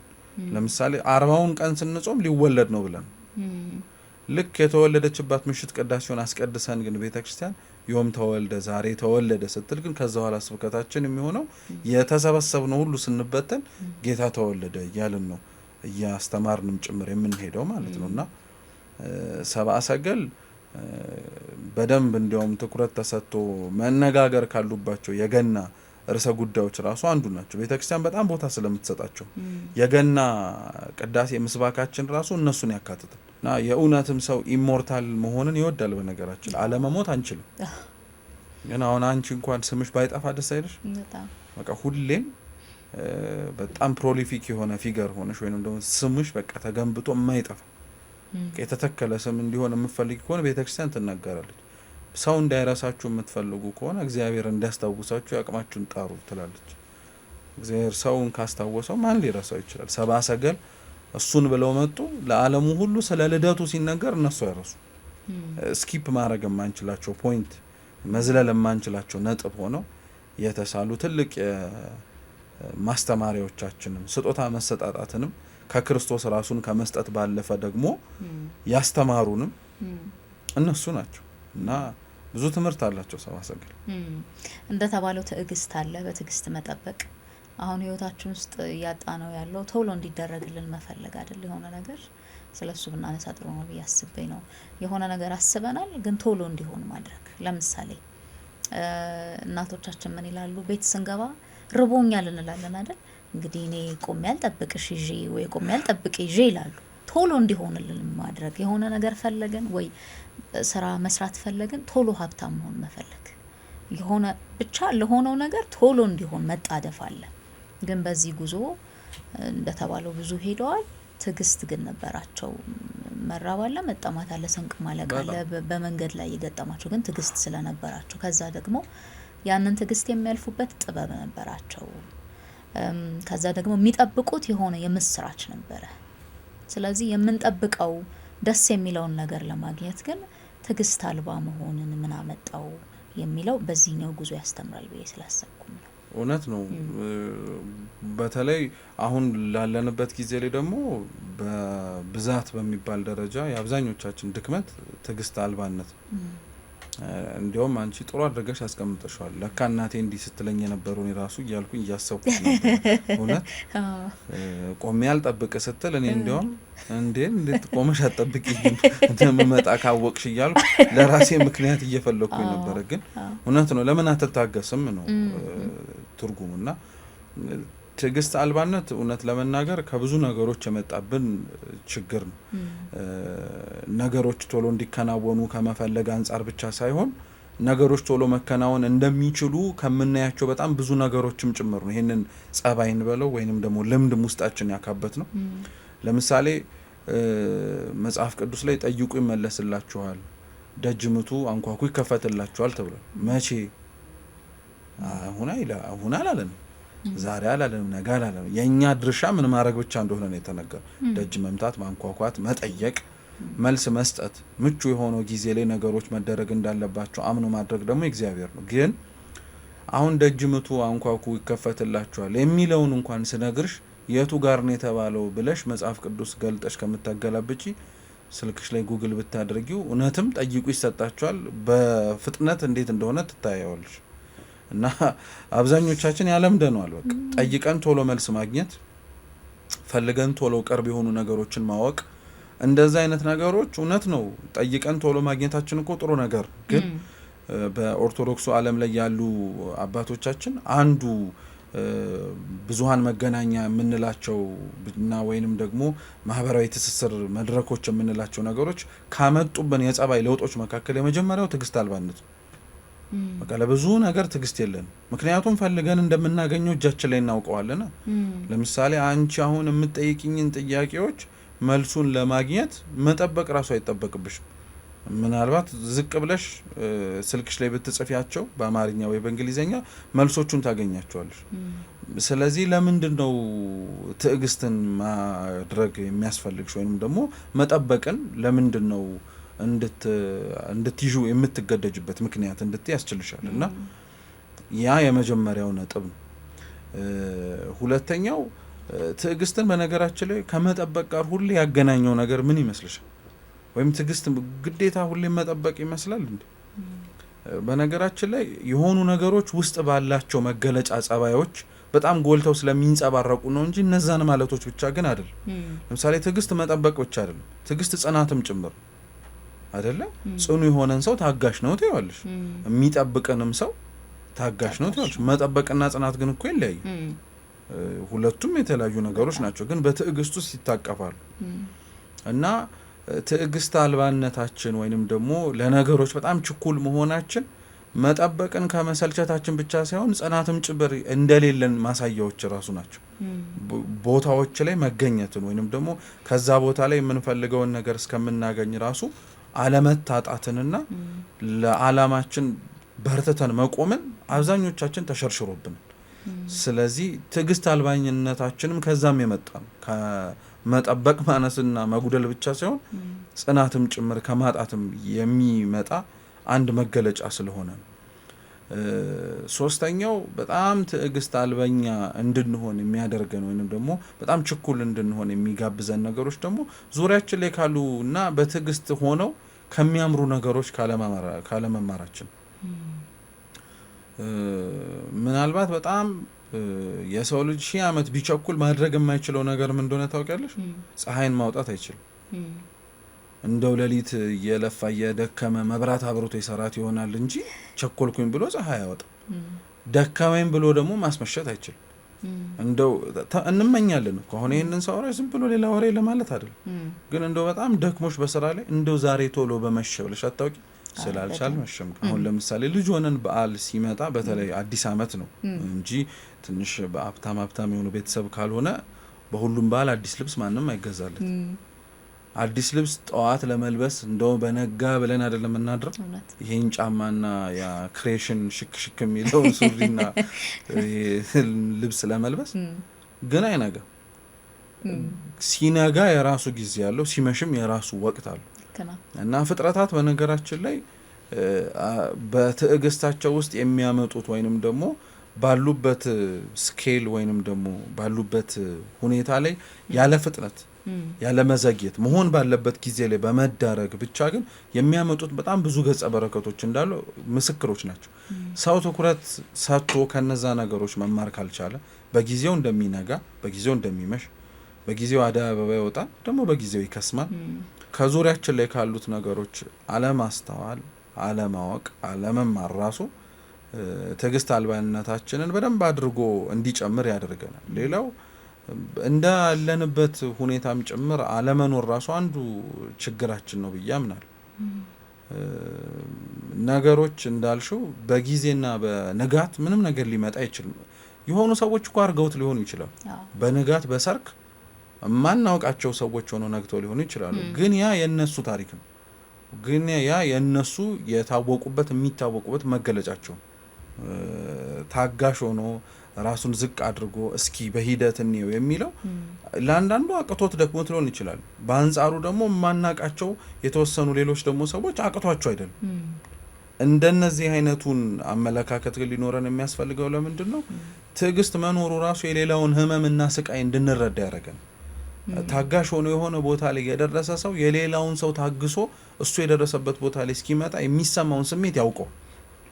ዙሪያችን ላይ የምናየው የምንሰማው ሲሆን የምንመለከታቸው ነገሮች ግን ትዕግስት አልባ በመሆን ውስጥ የሚገኙ በረከትና ረድኤቶች እንዳሉ በጣም ኮንቪንስ እያደረጉን እያሳመኑን ስለሚመጡ እኛም በቃ ከኖረን አይቀርማ እንዲህ ነው እንድንል ያስብለናል። ግን እውነታው በትዕግስት የተገኘ ነገርን የሚመስል ምንም አይነት ነገር የለም።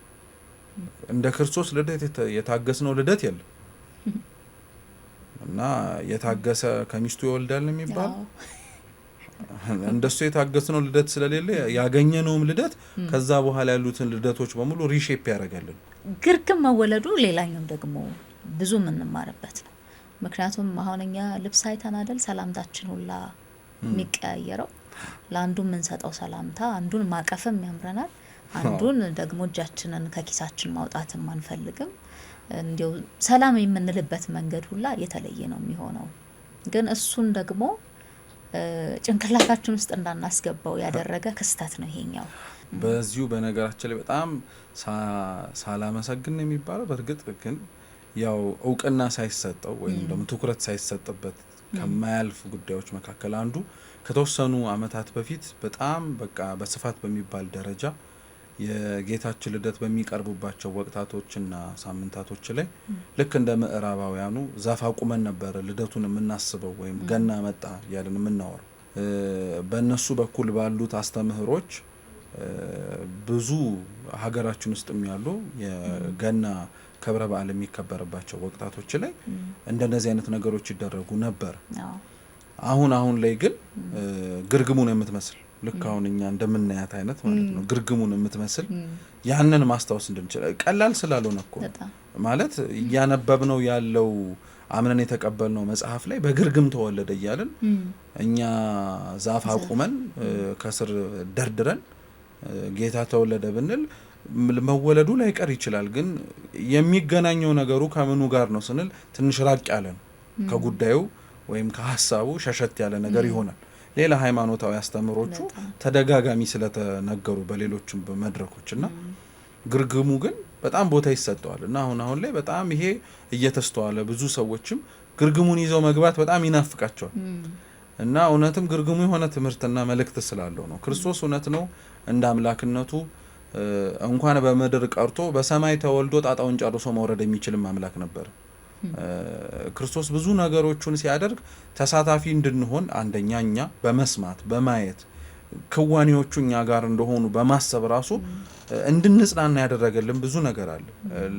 ከመወለዱ በፊት የነበረውን የእናቱን ብስራት ሰማይ ላይ አውጥቶ አላደረገውም፣ መሬት ላይ መላኩን ልኮ ነው ያደረገው እና እግዚአብሔር ምን ያክል እየቀረበን እንደሆነ እንድናውቅ ማሳያዎች ናቸው። እንደው ከብዙ በጥቂቱ ታሪኩን ስንመለከተው እመቤታችን የመውለጃ ወራቶቿ ሲደርስ አጉስቶስ ቄሳር ያለበት ቦታ ላይ ለመቆጠር እየሄዱ ነበረ። ምጧ ወይንም ደግሞ እንደ ሴቶች የመውለድ ስርዓት ህማም ጭንቅ አልገጠማትም። ግን ለሷ ምጧ ደረሰ እንዲሆነ ብለን አንናገርም። ግን ወቅቷ ደረሰ የምትወልድበት ወራት። ስለዚህ በዛ ወቅት ላይ የት ትውለድ መንገድ ላይ ናቸው። እንደ ማንኛውም የመሸበት እንግዳ ያንኳኩ ቤት ነው የጠየቁት። ማንም ቤት ሊያስተናግዳቸው አልቻለም፣ ሊያስገባቸው አልቻለም። እንዲያውም አንዳንዱ እውነት ለመናገር እንዴት አንቺን የምትመስል አይነት ደግሞ በዚህ ምሽት የሚል ሰው አለ። እኔ በጣም የሚገርምሽ አንዳንድ ሰው መርዳት አለመርዳት አንድ ነገር ምን ክፉ መናገር አመጣ።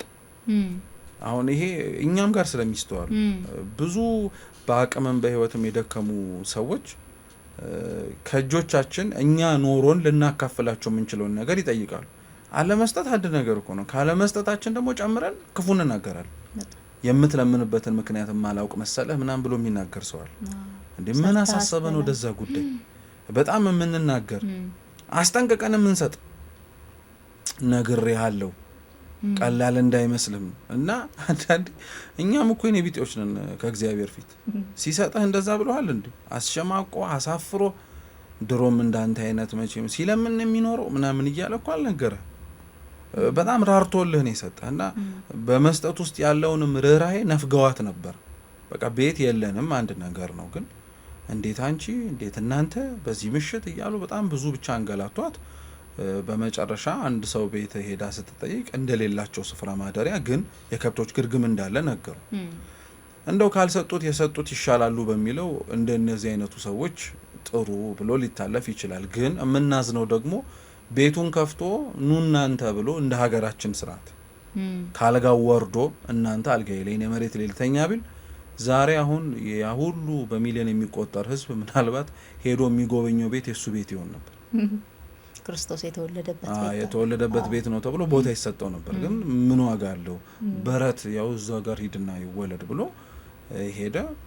እመቤታችንም ወለደች። የምትጠቀለልበት ጨርቅ አልነበረም። የበለስ ቅጠል ነው መጀመሪያ ያገለደመው ወይንም ደግሞ የተሸፈነበት ይባላል። ይህም ምክንያት ስላለው ነው። አዳምና ሔዋን የመጀመሪያውን ጥፋት ካጠፉ በኋላ ራቆታቸውን እንደሆኑ ሲታወቃቸው የበለስ ቅጠል ነው ያደረጉት እና ክርስቶስ ለካሳ እንደወረደ እንዲታወቅ የበለስ ቅጠል እናቷ አለበሰችው። ከዛ ግን በጨርቅ ጠቀለለችው። የሚያሟሙቁ የሚያርሱ ራስ ብለን እንደምናውቃቸው እንደ ሀገራችን እናቶቻችን ማንም አልነበር። አብሯት የሄደው ዮሴፍና አብራት የነበረችው ሰሎሜ ናትና እነሱ ያቅማቸውን እያደረጉ ነው እስካሁንም ያሉት። ግን ቅዝቃዜውን በወቅቱ የነበረው አሁን እኛ ያለንበት ወቅት ምናልባት ትንሽ ከህዳር በኋላ ምናምን ቅዝቃዜ በጣም አለ። በአንጻሩ ደግሞ ጌታችን በተወለደበት በኢየሩሳሌም በቤተልሔም ከተማ ደግሞ ይበልጥ ቅዝቃዜ አለ፣ በጣም ቅዝቃዜ አለ እና ያን ቅዝቃዜ ደግሞ እስትንፋሳቸውን እንስሳቱ በመገበር በማዋጣት ያቅማቸው እነሱን በመስጠት ተባብረዋል እና ክርስቶስ የተወለደበት ግርግም አንደኛው ቦታ ከማጣት የተደረገ ነው። የለም ቦታ ስለተባለ ነው። ግን በምስጢር ወይንም ደግሞ ሊያስተምረን የፈለገው ግን ምንድነው? የመጀመሪያው ትህትናው ነው። በሄሮድስ ቤተ መንግስት መወለድ ይችላል፣ በመኳንንቱ በሹማምንቱ ስፍራ መገኘት ይችል ነበር። ግን እግዚአብሔር ሰው የሆነው እኛ ኖሮን ማሳየት የሚጠበቅብን ትህትና መጀመሪያ ላሳየን። ስለዚህ ሆኖ ሊያሳየን ፈለገ። እናንተ ትሁት መሆን ያላቃታችሁ ሆኜ ላሳያችሁ፣ ዝቅ ማለት አይደል የከበዳችሁ እኔ ዝቅ ብዬ ላሳያችሁ ብሎ ጌታችን ለትህትና ሲል ተወለደ እንላለን። ሁለተኛው የሰማያዊውን ስርዓት መሬት ላይ ስለሰራልን እና መስራት ስለፈለገ ነው። ያቺ የቤተልሔም ግርግም ከነበረባት ከሰማይ ምንም አታንስም። ሁሉም ነገር በሰማይ ላይ የሚፈጸመው ስርዓት ወርዶ መላእክት አመስግነውባት በጣም ፍጹም ሰማያዊ የሆነው ስርዓት በሙሉ ተከውኖባታል እና በሰማይ ያለውን ስርዓት በመሬት እንዴት እንደሆነ የትህትና ስርዓት እንደሆነ ሊያሳየን ቤተልሔምን ሰማይ አድርጎ ክርስቶስ አሳየን። ሶስተኛው የወረደው ለማን እንደሆነ እንዲታወቅ ግርግሙ እንደሚታወቀው ከሆነ እንስሳቶች የሚያድሩበት ነው። እንስሳት ካሉ እዳሪያቸው አለ፣ እሱ ካለ ሽታ አለ፣ ሽታ ካለ ማን ይቀርባል? በጣም ስለምደነቅበት ልደት በረት ውስጥ የሚከበር በዓል ቢሆንስ ማን ያከብረው ነበር? በጣም ስሊፒንግ ባግ ያዝሽ ምን ያዝሽ ሽታ ይጠፋል። እንደው ልደት እያስጠላን ነበር። መጣ ደግሞ በረት የምንገባበት ወቅት እያለ በጣም እኮ ነው የሚገርመው እውነት። ግን ክርስቶስ እዛ እኛ የምንጸየፈው እንደው ባልገባንበት የምንልበት ቦታ ላይ እሱ ተወለደበት እና እንስሳቶቹ የእኛ ምሳሌ ናቸው። በበረት ውስጥ ያለው የሚጸዳዱት ሽታ ደግሞ የኃጢአታችን ክፋት። እንደኛ አይነት ኃጢአተኞች እንደነሱ የተጸዳዱት እዳሪ ያለ የሚሸት ነገር የለም። ስለዚህ እንደኛ በደለኞች እንደኛ ኃጢአት ክፋትና ሽታ ሳይጸየፈን ሳያዝንብን አዝኖልን ራርቶልን ከኛ መካከል እንደተገኘ ለማሳየት ሲል ጌታችን ኢየሱስ ክርስቶስ ለኃጢአተኞች የመጣ አምላክ መሆኑን ለማስተማር ገና አፉን ሳይፈታ እንኳን በረት ውስጥ ተቀምጦ ወይም በረት ውስጥ ደግሞ ሆኖ አገኘ ነውና ክርስቶስ የተናቁትን እንዳልጣል አሁን ቅድም እንዳልሽኛ ሰላም ለማለት እንኳን እንትን የምንላቸዋለሁ እንደው እኛ እንኳን እርስ በርስ ምን ያክል ሀዘኔታ እንደሌለን ያ ሰው ላለበት ለሆነበት መስተካከል ለሚገባው ሙኮም ጭምር እንዲህ ብታረግ ብለን ልንናገር የምንችላቸው ብዙ ነገሮችን ሳናረግ የምንቆይነን ግን እግዚአብሔር አምላካችን እንዳልተጸየፈን ከኛ መራቅ ሲገባው እንዲያውም ይበልጥ ወደኛ እንደቀረበ በዚህ እንኳን መታከም እንደሚቻል ነው። ብዙ ሰው በገና ወይም በጌታችን ልደት ላይ እንዲያደርገው ራሱ ከሚጠበቁ ነገሮች መካከል ከእንዲህ አይነት ሰዎች ጋር በዓሉን ማክበር ፍቅር ስለሚያክማቸው ማለት ነው። እና የግርግሙ ምስጢር ከብዙ በጥቂቱ እንዲህ ነው።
እንዴት ነበር ልጅነት ቅርበቱ የመጣው እንዴት ነበር እሱን እናንሳ እንደማንኛውም ሰው ቤተሰቦቹ ቤተክርስቲያን ሲሄዱ ይሄድ ነበር ከዛ በኋላ ግን ለመማር ለማወቅ ወይንም ደግሞ ሌሎቹ የሚያውቁትን ግንዛቤው መረዳቱ እንዲኖረኝ ግን የነበረኝ ፍላጎት ከራሴ ነው የመነጨው እርግጥ ነው ልጅ ነበርኩኝ ግን በዛም ወቅት ላይ የሚያደርጉት በተለይ ደግሞ የቤተክርስቲያን ይሄ በጣም የሚስበው ነገሯ ስርዓተ አምልኮ ውስጥ ክብረ በዓላቶቹ አይደሉ እና እነዛ ክብረ በዓላት ላይ የሚደረጉት የሚሆኑት ነገሮችን ጥያቄ ስለፈጠሩብኝ ምንነታቸውን ማወቅም ጭምር ስለፈለኩኝ በዛው ምክንያት አድርገ ነበረ ወደ ቤተክርስቲያን ውስጥ የተቀላቀልነው ወይም የተቀላቀልኩት የት ነበር እሱ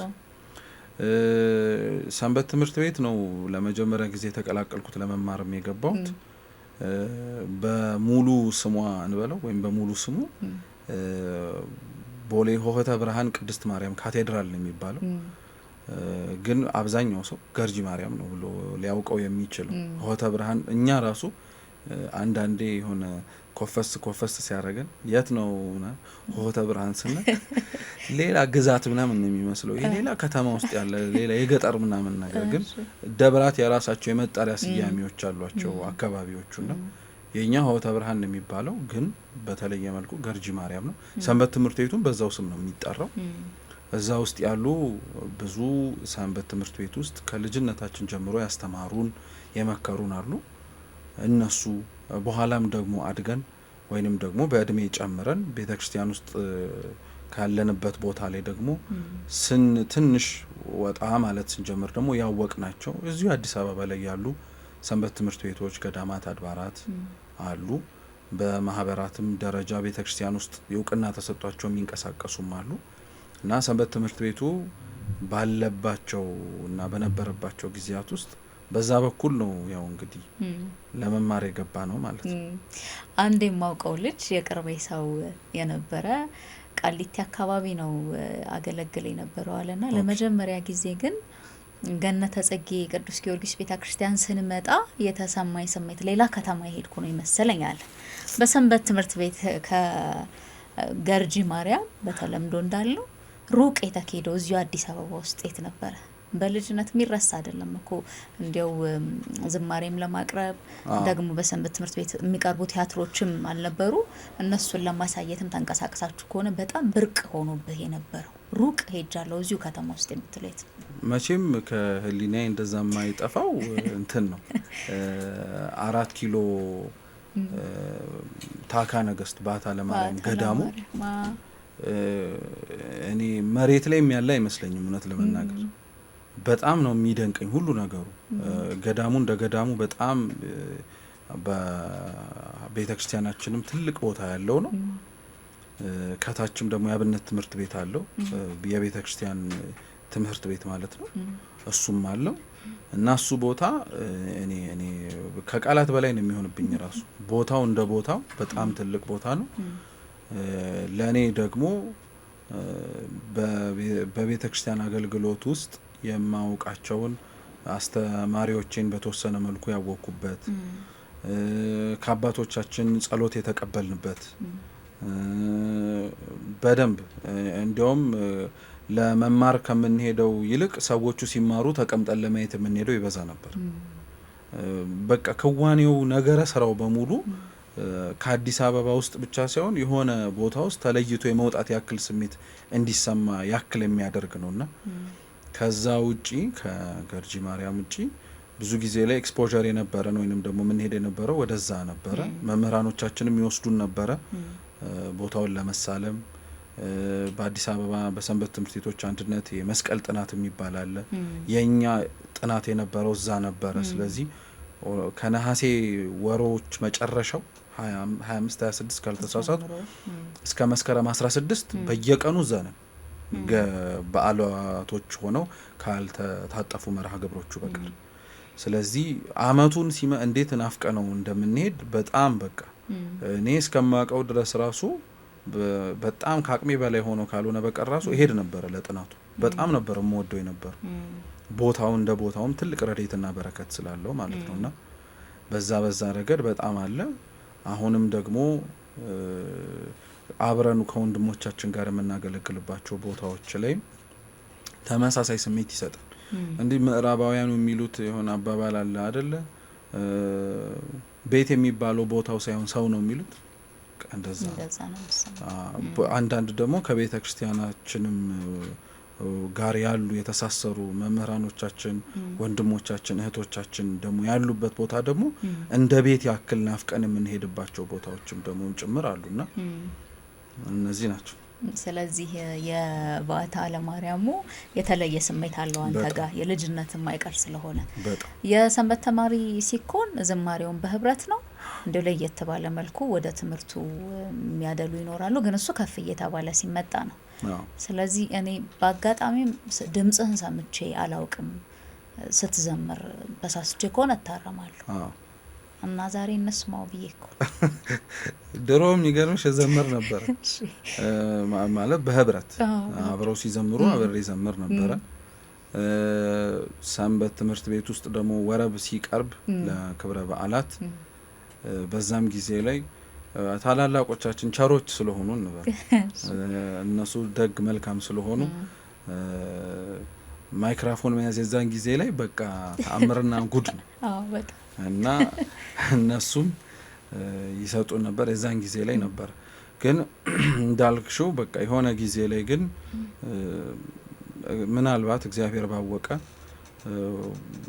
ሌሎች ለማስተማር እኛም ደግሞ ቆመን የምንማርም ስለሆነም ቆመን ስለምንማር ያኛው አገልግሎት ውስጥ በደንብ እየተሳብኩኝ ስመጣ ግን ይሄኛው እየቀረ መጣ እና የእውነትም የሆነ ነገር ሲታጭበት ወይንም ደግሞ እንደ ቀድሞ በጣም በትኩረትና በተደጋጋሚነት ማድረግ ስታቆሚ አምናለሁ እየቀነስሽበት ትመጫለሽ። ሰው የለመደውን ተደጋጋሚ ነገር አቁሞት ተመልሶ ሲመጣ ስፖርትም እንኳን እኮ ስትራፖ ይዘ እና እንደዛ ስትራፖ ይዞኛል ትለኝ አይደለም ምንም ልደቱን የሚመለከት አንድ ነገር ብንል ጥሩ አይደለም ወይ? ቤተክርስቲያን ውስጥ ሌሊት ላይ የሚባለው አዎ በእርግጥ ቤተክርስቲያናችን በጣም የምትታወቅበት የሰሞነ ገና መዝሙር ብዙ ነው። በእርግጥ ግን አንዱ ቤዛ ኩሉ ነው። ቤዛ ኩሉ ከመዝሙርነትም ባለፈ የልደት በዓል ከሚከበርባቸው ትላልቅ የቤተክርስቲያናችን ቦታዎች ላይ እንደ ቅዱስ ላሊበላ ላይ ሲግኒቸርም ጭምር ነው አይደል? ቤዛ ኩሉ ሊባል ነው ሲባል ሊቃውንቱ ከላይ መላእክትን መስለው ከታች እረኞቹን ወክለው ቤተ መቅደሱ ላይ ያመሰግናሉና ቤዛ ኩሉ የሚባለው መዝሙር ሳይሻለኝ አይቀርም። እሱ አጭር ስለሆነ ደስ ይለኛል። ቤዛ ኩሉ ዓለም ዮም ተወልደ ቤዛ ኩሉ ዓለም ዮም ተወልደ ቤዛ ኩሉ ዓለም ዮም ተወልደ ቤዛ ኩሉ ዓለም ዮም ተወልደ። ይሄ ያው ሶስቴ ነው የሚባለው። ለማያውቁት ሰዎች ደግሞ በአማርኛ ሰንበት ትምህርት ቤቶች ሊቃውንቱም አንዳንዴ ይተረጉሙትና የዓለም ሁሉ መድኃኒት ዛሬ ተወለደ እየተባለ ሶስቴ ይባላል። ከገና ከሚቆሙ የማህሌት የቅዱስ ያሬድ ዝማሬዎች መካከል አንዱ ነው። አጭርም ስለሆነ ከልጅነታችንም ጀምሮ ምናልባት ቤተክርስቲያን ሰንበት ትምህርት ቤት ውስጥ የሚያደገም ሰውም ጭምር የዓለም ሁሉ መድኃኒት ዛሬ ተወለደ የሚለውን በደንብ ነው ብዙ ሰው የሚያውቀውና ለትዝታም ይሆናል። በጣም ይመልሳል ወደ ኋላ። የልጅነት ህልምህ ምን ነበረ? በሰንበት ትምህርት ቤት አለ አይደል መቼስ በሁለቱም በኩል የተሳላችሁ ሳይፎኑ ይላል። ግን ህልም አለን ሁላችንም እና ምን በሆን ብለህ ነበር የምታስበው? ብዙ ነገር በጣም ብዙ ነው። ልጅ ስንሆን ያየነው በሙሉ አይደለም የሚያምነው። ቦሌ ሲባል አውሮፕላን ስታይ አብራሪ አትለና በሚገባ በጣም በነገራችን አድጌም ጭምር ነፍስ አውቄ ልበል በጣም ደስ ይለኛል። ሐኪም መሆንም እመኝ ነበረ። በተለይ ደግሞ ሰንበት ትምህርት ቤታችን ውስጥ ሐኪሞች ነበሩ እና ሲያክሙ አይቻቸው አላቅም አብዛኞቹን። ግን ይሄ ሐኪም የሆነ ጠባይ ያወልቻላቸው ደስ የሚሉ ነገሮች እሱ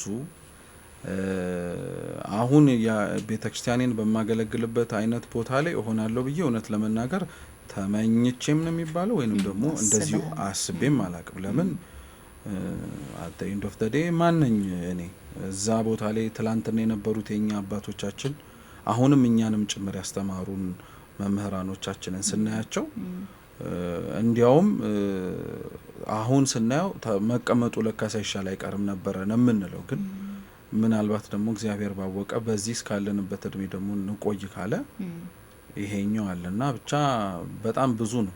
ምን ያልተመኘውታል ማለት ይቀላል ከኃጢአት በቀር። ስለዚህ አሁን የሙሉ ጊዜ አገልጋይ ነህ በቤተ ክርስቲያን ወይስ? አዎ እንደ እግዚአብሔር ፈቃድ በጣም ሰፊውን ጊዜንም ሰጠው በዛው በቤተ ክርስቲያናችን በማስተማር አገልግሎት ሰንበት ትምህርት ቤት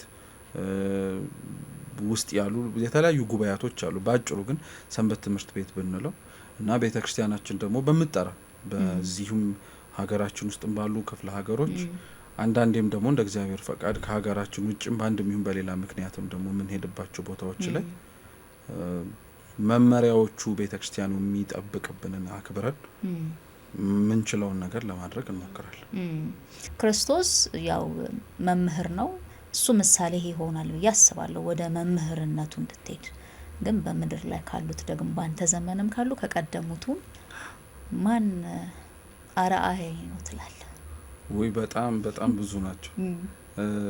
ማለት ጥሩ አስተማሪ የሚኮነው ሌሎች አስተማሪዎች ጋር ተቀምጦ በመማር ነው እንጂ በማንበብ ብቻ አይደለምና እንዳልሽው ለሁሉም መምህር አርአያ ክርስቶስ ነው። ከክርስቶስ በኋላ ሐዋርያት፣ ከሐዋርያት በኋላ በእነሱ እግር ስር የተተኩ አባቶቻችን አርአያዎቻችን ናቸው። ግን እኛ አሁን በምድር ላይ ደግሞ የማናውቀውን ያሳወቁን ያልተረዳነውን እንድንረዳ መንገድ የከፈቱልን ግን በጣም ብዙ አሉ። ስማቸውን እነዛ ብሎ መጥራት ሁሌም የሚከብደኝ ከጠራው በኋላ ትዝ ይሉኛል ሌሎቹም ደግሞ አርባዎች እና ግን በጣም በቃ ትልቁን በተቋም ደረጃ በጠራቸው ሰንበት ትምህርት ቤታችን ውስጥ ያሉ ሌሎችም ሰንበት ትምህርት ቤቶችም ጭምር ውስጥ ያሉ ተጋብዘው እየመጡ ያስተማሩን። እኔ እኮ ስማቸውን ረስቻቸው ሊሆን ይችላል አሁን ላይ፣ ግን ፊታቸውን ሳያቸው ትዝ የሚሉኝ አሉ። እነሱን በማህበራት ከማህበረ ቅዱሳን አሁንም ከሌሎችም ማህበራት እኔም እግዚአብሔር ፈቅዶ አሁንም ከማገለግልበት ከኢትዮጵያዊ ጃንደረባ ትውልድም ጭምር የሚመጡ መምህራን አሉ። እነሱን ሁሉንም ምንም በቃ በጣም በህይወትም በቃልም ጭምር የሚያስተምሩ ናቸውና እነሱ አሉ። እነዚህ መምህራን ውስጥ ያሉ ተቋማቱ ውስጥ ያሉት መምህራን በሙሉ በጣም በጣም ትልቅ ቦታ የምንሰጣቸው ናቸው። ከዛ ውጭ ግን መጀመሪያ ላይ ያስተማሩን መምህራችንን መቼ ምንም አድረሳቸው። ውዳሴ ማርያም የመጀመሪያ ጊዜ ላይ ያስተማሩን አስተማሪያችን አሁን በደብራችን አሉ። የመጽሐፍ መምህር ናቸው። ሊቀ ማእምራን ምስጢሩ ዘለቀ ይባላሉ። በጣም በቃ ሁሌም እኔ በግሌ ሳያቸው ሁሌም ነው የምፈራቸው።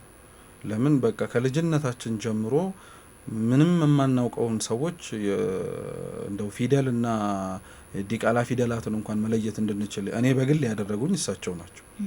ይሄ ፕሮናውንስ ለማድረግ ድምጻውን ለማውጣት አሁን አማርኛ የሚያነብሰው ራሱ እስኪቺን እንዲህ በላት ምናምን ሲባል ምንድነው ይሄ ደግሞ የሚሉትን አይነት ነገሮች እሳቸው በጣም በጣም ትልቁን ድርሻ ይወስዳሉ ድሮ። ከዛም በኋላ አሉ ሊቀ ጉባኤ ጌታሁን ደምጸ የሚባሉ አሉ። አሁን ከሀገር ውጭ ያሉት ግን በአታ ታካ ነገስት በአታ ለማርያም ገዳም ነበሩ። በረከታቸው ትድረሰን። የእሳቸውም አባት መጋቤ ሐዲስ ደምጸ አንበርበር ይባላሉ። የኔታ እሳቸውም እድሜያቸው ገፍቶ ቢሆንም እኛ ያወቅናቸው ነገር ግን በመጽሐፍቶቻቸው በጣም ተጠቅመናል። ጸሎታቸውም ጭምር ረድቶናልም ጭምር። ከዛ ባለፈ እንደ ማንኛውም ሰው ደግሞ አሁን ላይ በማህበራዊ ሚዲያዎች ላይ በአውደ ምህረት ላይ የሚያስተምሩ መምህራኖቻችን አሉ። እነሱንም ጭምር እነማን እንበል ባክሽ በጣም አይምሮ ላይ ብዙ ተንጋጉ ባንዴውና እነ ርዕሰ ሊቃውንት አባ ገብረ ኪዳን ከነሱም በኋላ ዝዋይ ገብርኤል ያሉ አባ ትናቴዎስ የሚባሉ መምህር አሉ። እሳቸው ሰዋስወ ብርሃን ያሉ መምህር ማሉ የመጽሐፍ መምህር የኔታ ስቡህ ይባላሉ። እሳቸው በዚህ በቅድስት ሥላሴ መንፈሳዊ ኮሌጅ ደግሞ ያሉ ዩኒቨርሲቲ ቅርታ ያሉ ደግሞ መምህራን አሉ በየዘመናቸው የነበሩ እነ ቀሲስ ዶክተር መዝገቡ። ከዛም ውጪ ደግሞ ያሉ ሌሎች መምህራን አሉ እነ ዲያቆን ሄኖክ ኃይሌ፣ ዲያቆን አቤል ካሳሁን፣ ብዙዎች ባያውቋቸውም እነ ዲያቆን ህሊና በለጠ፣ እነ ቀሲስ ሰለሞን ወንድሙ፣ ሌሎችም አሉ እንደዚህ ብለን የምንጠራቸውና ከምንም በላይ ደግሞ እነዚህ ታላላቆቻችን ናቸው። ቀና ብለን የምናያቸው የሚያስተምሩን መንገድ የሚያመላክቱን ስናጠፋም ጭምር አጥፍታቸዋል የሚሉን እነሱ ናቸው። ከኛ ታናናሾች ደግሞ አሉ ማለትም በእድሜ እነሱም ጭምር በጣም የሚጠቀሱ አሉ። አብረውኝ ደግሞ ጭምር በእኔ እድሜ ደግሞ ያሉ አገልጋዮች አሉ። እነሱ ራሱ ቀላል ትምህርት ቤቶች አይደሉም እና እነዚህ ተብለው ቢታሰቡ እንደው በዚህ ጥቂት አመታት ደግሞ በጣም ስማቸውን ማንሳትም ጭምር ያለብኝ የቅዱስ ዮሐንስ ፒያሳ ዮሐንስ የመጽሐፍ መምህር ናቸው። ሊቀ ሊቃውንት ስሙር ይባላሉ። ስሙር አላምራው። አዎ እሳቸው ሊቀ ሊቃውንት ስምዐኮነ መልአክ የባህር ዳር ሀገረ ስብከት ናቸው። ሊቀ ሊቃውንት ዝራ ሐዲስ።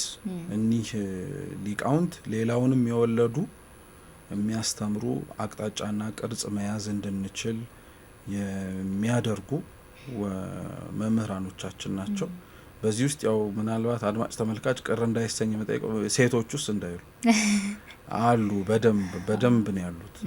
አሁን ወንዶቹን ስንጠራ ይላል ሰው፣ ሴቶቹን ግን ስንጠራ ማን ናቸው ደግሞ እንዳይል ከማሰብ እንደው ቀናም ካልሆነ ይቅርታ ጠይቃለሁ። እንደዛ ማሰቡ ግን አሉ፣ በደንብ አሉ። በተለይ ሰንበት ትምህርት ቤታችን ውስጥ ያሉ ሴቶች እጅግ በጣም ማለት ወንዶቹ ምናልባት ቆመው ከሚያስተምሩበት የአውደ ምህረት መድረክ ከወረዱ በኋላ ረጅሙን ሰዓት እነሱ እጅ ላይ ነን ያለው እና ቅርጽ በስነ ስርዓት ያስያዙን።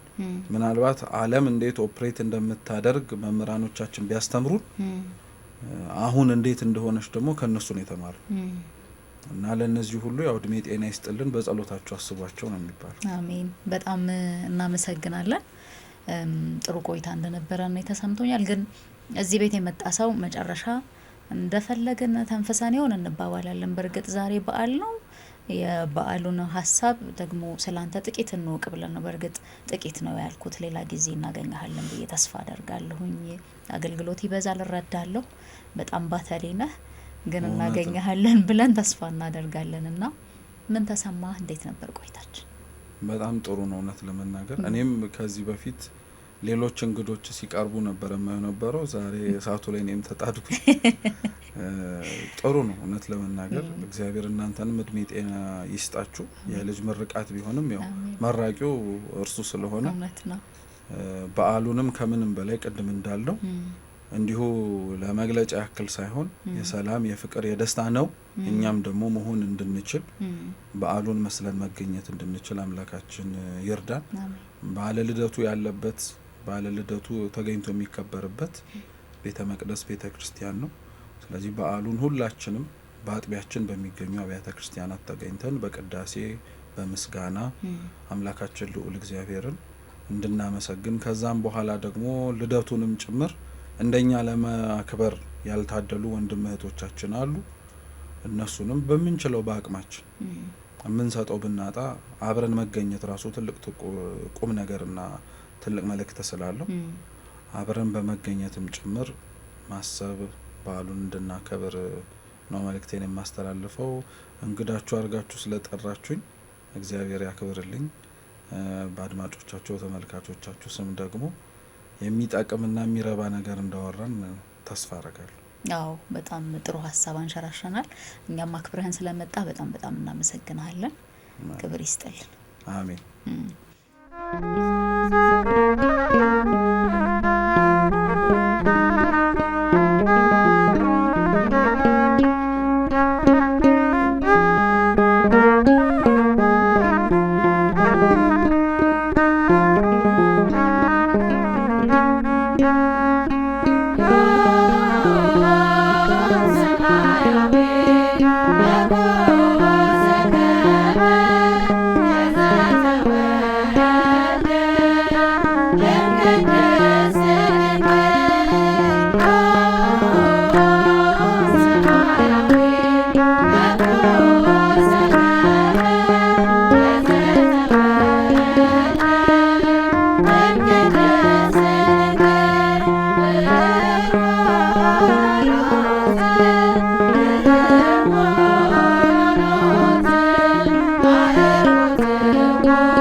Oh